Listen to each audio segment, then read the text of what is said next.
दासिमहालागै नैबे गोदान भिडिअखौ फुल नायाखै अब्ला नैबे आंनि भिडिअनि गेजेरजों नायनानै लानो हागोन। लोगोफोर नोंथांमोननि गेजेराव आरोबाव मोनसे गोदान भिडिअ आपडेट लानानै फैलायबाय।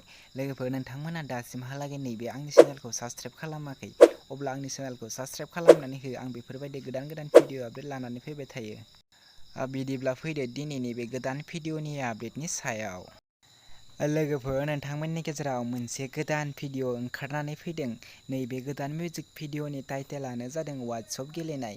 बियो मोनसे गोदान मिउजिक भिडिअ। दासिमहालागै बे भिडिअखौ फुल नायाखै अब्ला बे भिडिअनि गेजेरजों नायनानै लानो हागोन। नैबे भिडिअनि स्टार्टिं महरै दङ जोंमा आरो आयशा।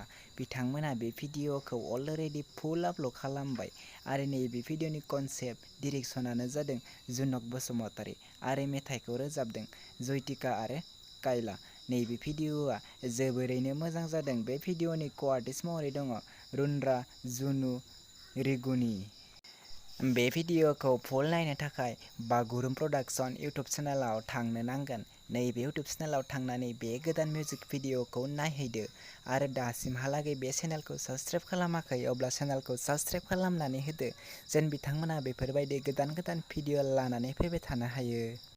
बिदिब्ला लोगोफोर दिनैनि बे गोदान भिडिअनि गुसुं आपडेटआ बेखिनियानोसै। आंनि चेनेलखौबो साबसक्राइब खालामनानै गालां। आंबो बेफोरबायदि गोदान गोदान भिडिअफोरनि आपडेट लानानै फैबाय थायो।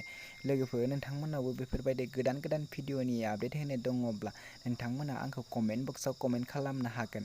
आरो नोंथांमोना आंनि वाट्सएप ग्रुपआव दासिमहालागै जइन जायाखै अब्ला आंनि वाट्सएप ग्रुपआव जइन जानो हागोन। डिसक्रिपसनाव लिंकखौ होनानै दोनदों। लोगोफोर बिदिब्ला बे गोदान भिडिअनि गुसुं आपडेटआ बेखिनियानोसै। नेक्स्ट भिडिअनि गोदान आपडेटखौ नोंथांमोननि गेजेराव थाबनो लानानै फैनो नाजागोन। बयबो गावजों गाव सापर्ट खालामनो नाजालाय लोगोफोर। बयबो साबसक्राइब खालाम लोगोफोर। बिदिब्ला बे गोदान भिडिअनि गुसुं आपडेटआ बेखिनियानोसै।